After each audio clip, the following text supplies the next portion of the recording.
नमस्कार विद्यार्थी मित्रांनो. TYBA स्पेशल राज्यशास्त्र ज्या विद्यार्थ्यांनी निवडलं आहे त्या सर्व विद्यार्थ्यांचं राज्यशास्त्र विभाग तुळजाराम चतुर्चंद महाविद्यालय बारामती यांच्या वतीने मी आपलं प्राध्यापक डॉक्टर कैलाश मांटे आंतरराष्ट्रीय राजकारण S4 या विषयात आपलं सर्वांचं हार्दिक स्वागत करतो. आंतरराष्ट्रीय राजकारण या विषयी आपण या व्हिडिओमध्ये चर्चा करणार आहोत. International politics. मित्रांनो, राजकारण हे राष्ट्रीय असो की राजकारण हे आंतरराष्ट्रीय असो,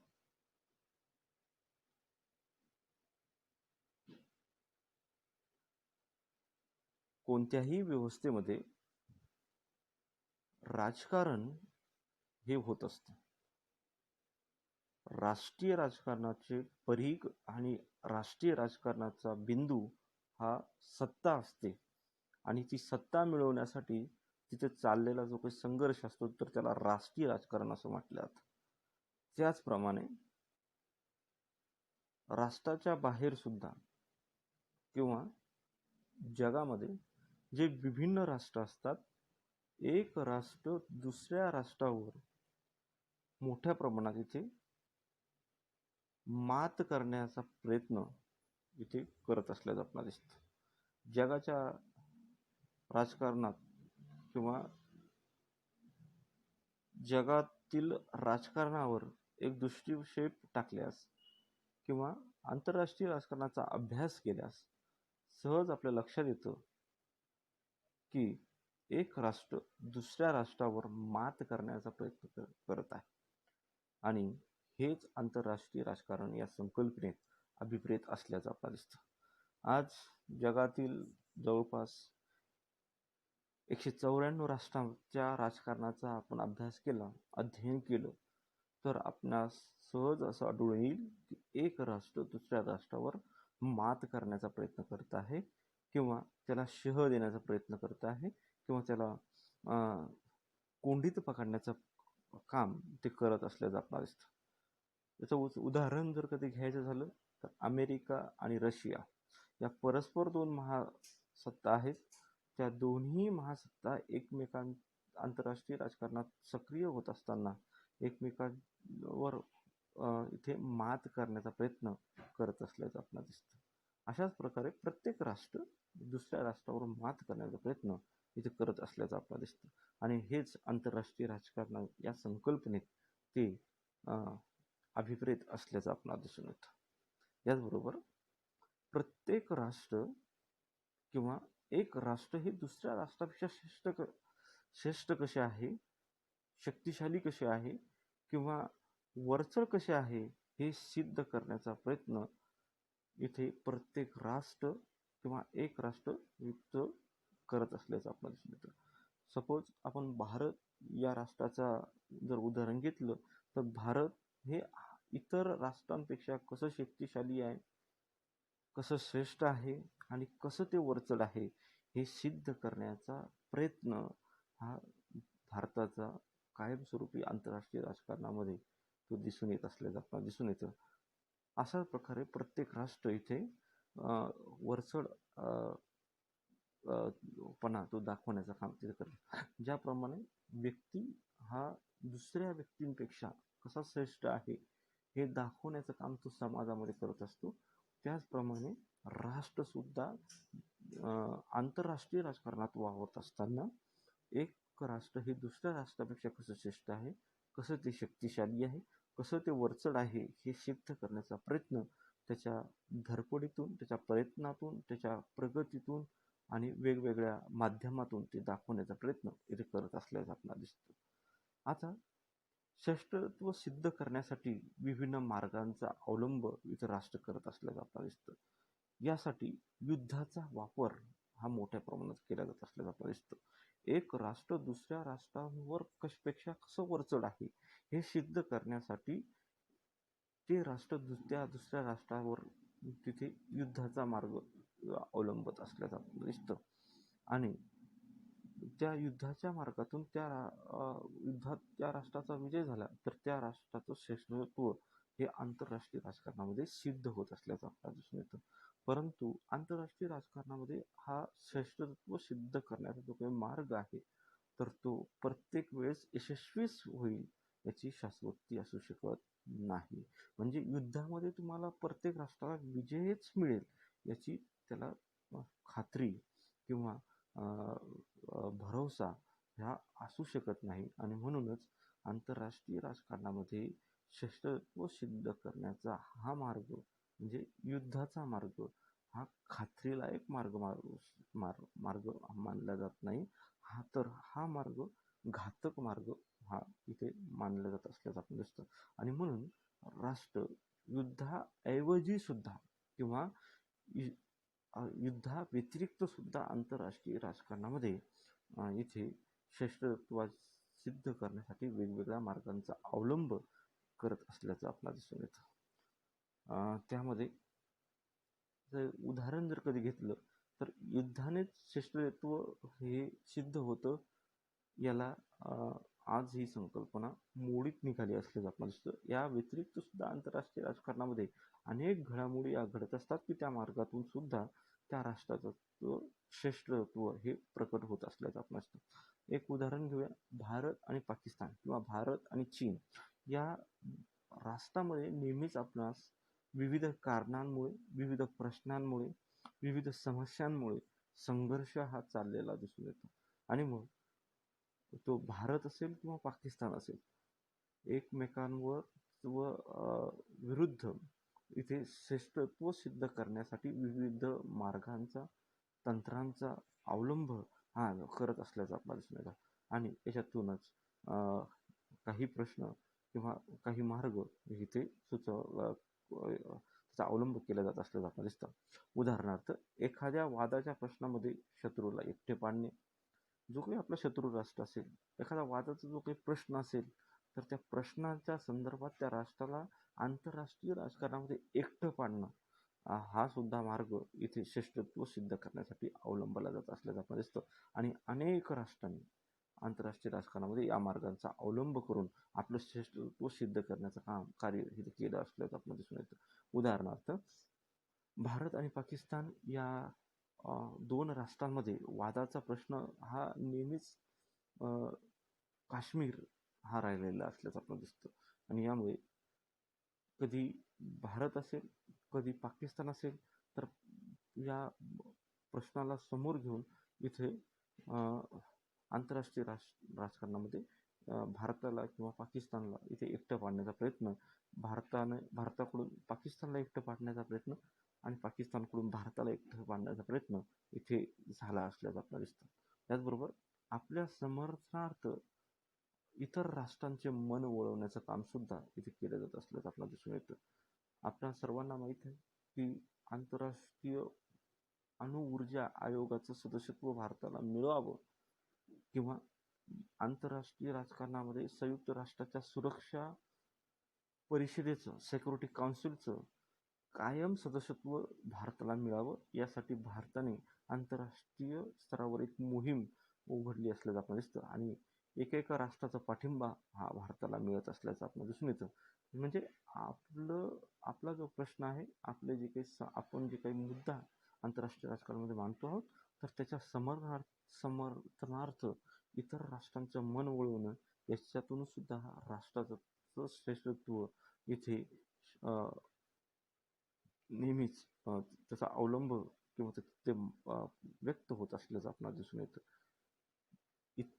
याच्या व्यतिरिक्त सुद्धा आंतरराष्ट्रीय राजकारणामध्ये अनेक मार्गांचा अवलंब करून श्रेष्ठत्व सिद्ध करण्यासाठी राष्ट्रहित प्रयत्नशील असल्याचं आपल्याला दिसतात. याचबरोबर प्रकर्षाने काही मार्ग आहेत ते इथे आंतरराष्ट्रीय राजकारणामध्ये त्या मार्गांद्वारे श्रेष्ठत्व हे सिद्ध केलं जात असल्याचं आपल्याला दिसून येतं. याचबरोबर आणि या श्रेष्ठत्व सिद्ध करण्याच्या प्रक्रियेलाच आंतरराष्ट्रीय राजकारण असं म्हटलं जात असल्याचं आपल्याला दिसतं. म्हणजेच थोडक्यात आंतरराष्ट्रीय राजकारणामध्ये राष्ट्राच्या श्रेष्ठत्व सिद्ध करण्यासाठी जी काही प्रक्रिया आहे किंवा युद्धाव्यतिरिक्त सुद्धा राष्ट्राचं राष्ट्रीय हित साधण्याची जी काही प्रक्रिया आहे तर त्यालाच इंटरनॅशनल पॉलिटिक्स असं म्हटलं जात असल्याचं आपल्याला दिसून येतं. तर अशा या बहुआयामी संकल्पनेचं अध्ययन आपल्याला या व्हिडिओमध्ये या विषयामध्ये सुद्धा करायचं आहे. आता आंतरराष्ट्रीय राजकारणामध्ये किंवा आंतरराष्ट्रीय राजकारणाचा अर्थ बघितल्यानंतर आपण आंतरराष्ट्रीय राजकारणाच्या काही व्याख्या इथे बघणार आहोत. सुरुवातीला हेन्स मॉर्गन्थो यांच्या मते राष्ट्रांतर्गत सत्तेसाठी चाललेला संघर्ष आणि सत्तेचा वापर म्हणजे आंतरराष्ट्रीय राजकारण होय. हेन्स मॉर्गन्थो यांच्या मते राष्ट्रांतर्गत सत्तेसाठी चाललेला संघर्ष आणि सत्तेचा वापर यालाच त्यांनी आंतरराष्ट्रीय राजकारण असं म्हटलं असल्याचं आपल्याला दिसून येतं. याचबरोबर नॉर्मन हिल यांच्या मते राष्ट्राच्या वतीने अधिकृत शासकीय पातळीवरून इतर राष्ट्राशी ठेवण्यात येणाऱ्या व्यवहारांनाच त्यांनी आंतरराष्ट्रीय राजकारण असं म्हटलं गेलं असल्याचं नॉर्मन हिल यांनी या आंतरराष्ट्रीय राजकारणाची व्याख्या अशा प्रकारे केली असल्याचं आपण दिसतं. राष्ट्राच्या अधिकृत पातळी म्हणजे काय की राष्ट्राचे राष्ट्रप्रमुख, राष्ट्राचे जे काही प्रशासकीय अधिक उच्च अधिकारी असतील त्यांच्या पातळीवर इतर राष्ट्रांशी जे काही संबंध ठेवले जातात, जे करार मदार केले जातात, त्या व्यवहारांना आंतरराष्ट्रीय राजकारण असं म्हणण्याचं काम हिल यांनी केलं असल्याचं आपल्याला दिसून येतं. याचबरोबर लिंकन यांनी सुद्धा आंतरराष्ट्रीय राजकारणाची व्याख्या इथे केलेली आहे. त्यांच्या मते स्वतःचे राष्ट्रीय हितसंबंध आणि उद्दिष्ट जोपासण्याचा प्रयत्न करणाऱ्या राज्यामधील आंतरक्रिया म्हणजे आंतरराष्ट्रीय राजकारण होय. एक राष्ट्र दुसऱ्या राष्ट्राशी संबंध ठेवते किंवा व्यवहार करते किंवा करार मदार करतात किंवा राष्ट्रांचा गट करार मदार करतो किंवा संघटना राष्ट्रांच्या वेगवेगळ्या संघटना या उभारल्या जातात किंवा बहुराष्ट्रीय संघटना असतील, प्रादेशिक संघटना असतील किंवा आंतरराष्ट्रीय संघटना असतील, त्याचे सदस्य हे राष्ट्र होतात. सार्क असेल, G20 असेल, G8 असेल, एशियान असेल, ओपेक असेल, या विविध आंतरराष्ट्रीय राजकारणातील संघटना आहेत. तर त्याचे सदस्य हे राष्ट्र होतात. का होतात तर त्यांच्या मागे त्या राष्ट्राचं हित अंतर्निहित असल्याचं आपण दिसतं. एक राष्ट्र दुसऱ्या राष्ट्रासोबत संबंध प्रस्थापित करते का तर त्यासाठी त्यामध्ये त्यांचे हित, त्या राष्ट्राचे हित संबंध हे गुंतलेले असल्याचं आपल्याला दिसून येतात. आणि म्हणून लिंकन यांनी राष्ट्रीय हित संबंधाला आपल्या साध्य करण्याचा जे काही प्रयत्न आहे, मार्ग आहे, तर त्यांनाच इथे आंतरराष्ट्रीय राजकारण असं म्हटलं गेलेलं असल्याचं आपल्याला दिसून येतं. एक राष्ट्र दुसऱ्या राष्ट्रासोबत जे काही संबंध प्रस्थापित करतात त्या क्रियाला, त्या व्यवहारालाच आंतरराष्ट्रीय राजकारण म्हटलं गेलं असल्याचं आपल्याला दिसून येतं. थोडक्यात वरील तिन्ही व्याख्यांचा अध्ययन केल्यानंतर किंवा आंतरराष्ट्रीय राजकारणाच्या कोणत्याही व्याख्येचं अध्ययन केल्यानंतर विविध विचारवंतांनी विविध पैलूतून किंवा विविध बाजूने आंतरराष्ट्रीय राजकारणाचा विचार किंवा समावेश त्यांनी आपल्या विचारामध्ये केलेला असल्याचं आपल्याला दिसून येतं. आणि याच्याच आधारे आंतरराष्ट्रीय राजकारणाचा विविध अर्थ इथे उद्घोषित होत असल्याचं आपल्याला दिसतात. आणि म्हणून वरील व्याख्यावरून आंतरराष्ट्रीय राजकारणाचा अर्थ खालील मुद्द्यांच्या आधारे आपल्याला तो इथे सांगता येईल. तर आंतरराष्ट्रीय राजकारणाचा अर्थ बघताना आंतरराष्ट्रीय राजकारणामध्ये कोणकोणत्या बाबी निहित होतात किंवा अंतर्भूत होतात, कोणकोणत्या बाबींचा समावेश होतो, तर ते आपण इथे बघूया. आंतरराष्ट्रीय राजकारणामध्ये घटना, व्यवहार यांचा प्रत्यक्ष अभ्यास आणि त्या अनुषंगाने होणाऱ्या ज्ञान समुच्चयाचा अंतर्भाव आंतरराष्ट्रीय राजकारणामध्ये केला जात असल्याला दिसतात.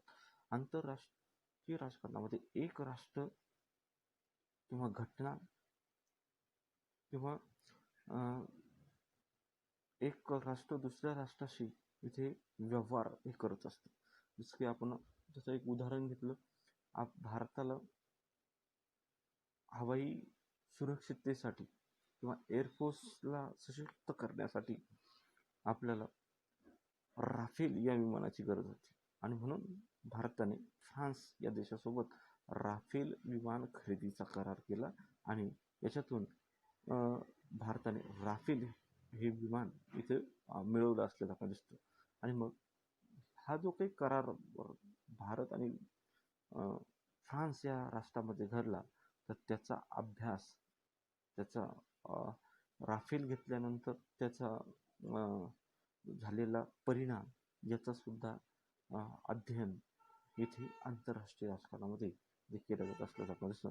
म्हणजे आंतरराष्ट्रीय राजकारणामध्ये ज्या घडामोडी घडतात, जे व्यवहार होतात, तर त्याचा आंतरराष्ट्रीय राजकारणावर कशा पद्धतीने परिणाम घडतो, त्याच्यातून कोणते बदल आंतरराष्ट्रीय राजकारणामध्ये होतात, तर याच्या ज्ञानसमूहाचा अंतर्भाव हा आंतरराष्ट्रीय राजकारणामध्ये होत असलेला आपल्याला दिसून येतो. याचबरोबर आंतरराष्ट्रीय राजकारणामध्ये राज्यातील अधिकृत शासन प्रमुख, लोकप्रतिनिधी, अधिकारी यांच्या पातळीवर जे व्यवहार होत असतात किंवा यांच्या पातळीवर जे काही करार मदार होत असतात, तर यांचा सुद्धा समावेश आंतरराष्ट्रीय राजकारणामध्ये होत असल्याचं आपल्याला दिसतं. एक राष्ट्र दुसऱ्या राष्ट्राबरोबर जे व्यवहार करतं, शासन प्रमुख, समजा भारताचे शासन प्रमुख म्हणून पंतप्रधान नरेंद्र मोदी यांनी अमेरिकेचा दौरा केला किंवा अमेरिकेचे राष्ट्रप्रमुख म्हणून ट्रम्प यांनी भारताचा दौरा केला, तर दौरा केल्यानंतर त्यांच्यामध्ये जे काही करार मदार होतात, त्यांच्यामध्ये जे काही परस्पर देवाणघेवाण होते, जो व्यापार होतो, तर त्या शासन प्रमुखांच्या, लोकप्रतिनिधींच्या, अधिकाऱ्यांच्या जे काही व्यवहार होत असतात, तर त्या व्यवहारांचा, त्या करार मदारांचा अभ्याससुद्धा इथे, त्या संबंधांचा सुद्धा अभ्यास आंतरराष्ट्रीय राजकारणामध्ये इथे होत असल्याचं आपल्याला दिसतं. त्याचबरोबर मानवी समूह, त्याचे गट, संघटना आणि त्यांचा सुद्धा अभ्यास आपल्याला इथे होत असल्याचं आपल्याला दिसतं. आंतरराष्ट्रीय राजकारणामध्ये विभिन्न मानव समूह, त्यांचे गट, संघटना इथे अस्तित्वात असल्याचं आपल्याला दिसतात. जसं काही व्यापार संघटना, लष्करी संघटना, व्यापार संघटनामध्ये आपण सार्क संघटना असेल, क्षेत्रीय संघटना असतील, सहकारी संघटना असतील किंवा आंतरराष्ट्रीय स्तरावरील विविध हक्कांसाठी लढणाऱ्या संघटना, पर्यावरणाच्या संवर्धनासाठी लढणारी संघटना असतील, प्राण्यांसाठी लढणारी संघटना असेल, मानवी अधिकारांसाठी लढणाऱ्या संघटना असतील, अशा मानवीय समूहांचा, त्याचबरोबर त्यांच्या गटांचा आणि संघटनांचा अभ्यास इथे केला. आंतरराष्ट्रीय राजकारणामध्ये राष्ट्रांच्या सुद्धा अनेक संघटना इथे असतात, आपल्याला दिसून येतात. अशा विभिन्न संघटना आहेत. उदाहरणार्थ संयुक्त राष्ट्र संघटना, European Union, OPEC, SAARC, World Bank, IMF, अशा अनेक संघटनांचा अभ्यास हा इथे आंतरराष्ट्रीय राजकारणामध्ये केला जात असल्याचं आपल्याला दिसून येतं. याचबरोबर वेगवेगळ्या राज्यामधील वेगवेगळ्या प्रकारचे शक्ती प्रदर्शन, सत्ता संघर्ष, विरोध, प्रतिरोध या घटना किंवा संघर्षमय व्यवहारांचा सुद्धा आंतरराष्ट्रीय राजकारणामध्ये अभ्यास किंवा अध्ययन होत असलेलं आपल्याला दिसतं. आपणास कल्पनाच आहे की आंतरराष्ट्रीय राजकारण किंवा एक राष्ट्र दुसऱ्या राष्ट्रावर आपलं शक्ती प्रदर्शन करत असलेलं आपल्याला दिसतं.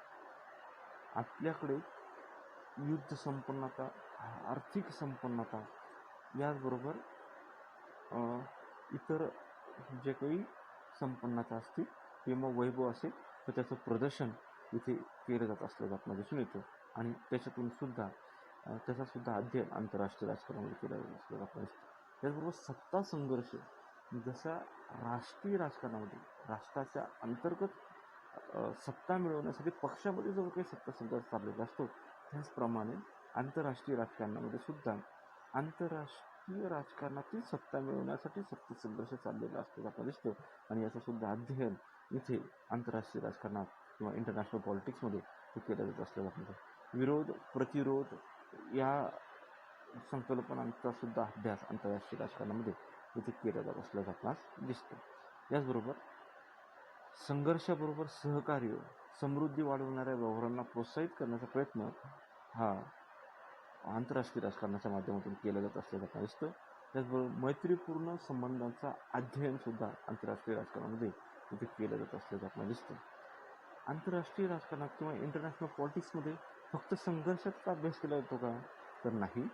याचबरोबर त्याला जोडून आंतरराष्ट्रीय राजकारणामध्ये सहकार्याचं जे काही परस्पर सहकार्य असतं, सहसमृद्धी असतं, तर त्याचा सुद्धा अध्ययन इथे आंतरराष्ट्रीय राजकारणामध्ये केलं जात असल्याचं आपल्याला दिसतं. तसं भारत आणि अमेरिकेची मैत्री किंवा मैत्री संबंध हे कसे वेगवेगळ्या कालखंडामध्ये वेगवेगळ्या उंचावर जाऊन पोचलेले, तर त्याचं सुद्धा अध्ययन इथे आंतरराष्ट्रीय राजकारणामध्ये केलं जात असल्याचं आपल्याला दिसतं. किंवा काही काळासाठी भारत आणि रशिया यांचे संबंध किती उच्च दर्जाचे होते किंवा किती मोठ्या प्रमाणात होते याचं सुद्धा अध्ययन आणि ते का होते, कसे होते, त्याचा काय परिणाम आंतरराष्ट्रीय राजकारणावर घडले किंवा भारताच्या विकासामध्ये त्या राष्ट्राचं योगदान किती, तर याचं सुद्धा अध्ययन इथे केलं जात असल्याचं आपल्याला दिसतं. थोडक्यात म्हणजे आंतरराष्ट्रीय राजकारणामध्ये फक्त संघर्षाचाच अध्ययन हे केलं जात नाही, तर संघर्षाबरोबर सहकार्याच्या संबंधांचा अध्ययन किंवा अभ्यास हा आंतरराष्ट्रीय राजकारणामध्ये इथे केलं जात असल्याचं आपल्याला दिसून येतं. आणि अशा विभिन्न क्रिया प्रतिक्रिया राष्ट्रातील आंतरक्रिया यांचं अध्ययन आंतरराष्ट्रीय राजकारणामध्ये इथे केलं जात असल्याचं आपल्याला दिसतं. आजच्या या व्हिडिओमध्ये आपण आंतरराष्ट्रीय राजकारण, आंतरराष्ट्रीय राजकारणाच्या व्याख्या आणि आंतरराष्ट्रीय राजकारणाचा अर्थ या तिन्ही कन्सेप्ट इथे बघितलेले आहेत. आंतरराष्ट्रीय राजकारण किंवा इंटरनॅशनल पॉलिटिक्स संदर्भात उर्वरित भाग आपण पुढील लेक्चरमध्ये बघूया. थँक्यू.